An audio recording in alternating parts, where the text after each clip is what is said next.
बहुत समय पहले एक गांव था। उस गांव में एक व्यापारी था जिसके 4 बेटे थे, जिनका नाम था किशन, गगन, शरद, हेमंत। उस व्यापारी ने अपने जीवन में बहुत पैसे कमाए थे और उसके आखिर समय में गगन, किशन और शरद और हेमंत उसकी संपत्ति के लिए लड़ने लगे। यह सब देखकर व्यापारी समझदार था। व्यापारी ने अपने बच्चों को अपने पास बुलाया। तब गगन, किशन, शरद, हेमंत सभी साथ आए। उनको व्यापारी ने कहा कि तुम सब मेरी संपत्ति की इच्छा रखते हो, पर क्या तुम में से कोई भी उसके लायक है? मैं चाहता हूँ कि तुम लोग मेरी इच्छा पूरी करो। जो भी मेरी इच्छा पूरी करेगा उसे को मैं अपनी संपत्ति दूंगा। यह सुनकर सभी बेटे राजी हुए और पूछा कि क्या है आपकी आखिरी इच्छा?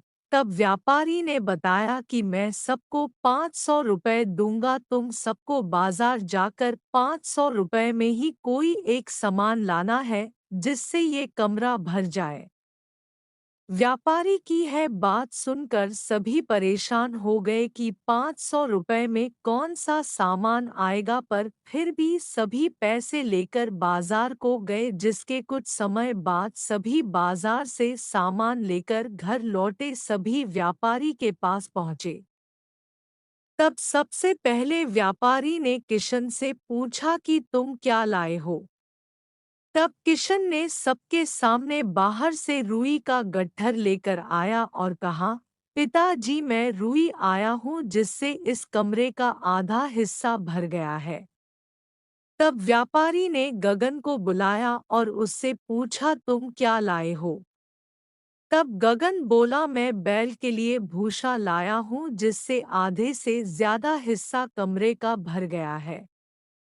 उसके बाद व्यापारी ने शरद से पूछा कि तुम क्या लाए हो? तब शरद बोला, मैं चीनी के बोरे लाया हूँ जिससे कमरे का कुछ ही हिस्सा भरा है। तब आखिरी में व्यापारी ने हेमंत से पूछा कि तुम क्या लाए हो? तब हेमंत बिना कुछ बोले पूरे कमरे में मोमबत्तियां लगाई और सबको जला दिया। फिर व्यापारी से कहा कि पिताजी, मैं 100 रुपए में प्रकाश लाया हूँ जिससे आपके कहे अनुसार पूरा कमरा भर हुआ है, और बाकी 400 रुपए ये रहे। पैसे को देते हुए हेमंत ने कहा। तब व्यापारी ने कहा कि सारी संपत्ति हेमंत को ही जाएगी, क्योंकि संपत्ति लेकर उसको बर्बाद नहीं करना चाहिए, उसको संभाल कर रखना चाहिए। इससे हमें ये पता चलता है कि हम अपनी समझ से कुछ भी पा सकते हैं।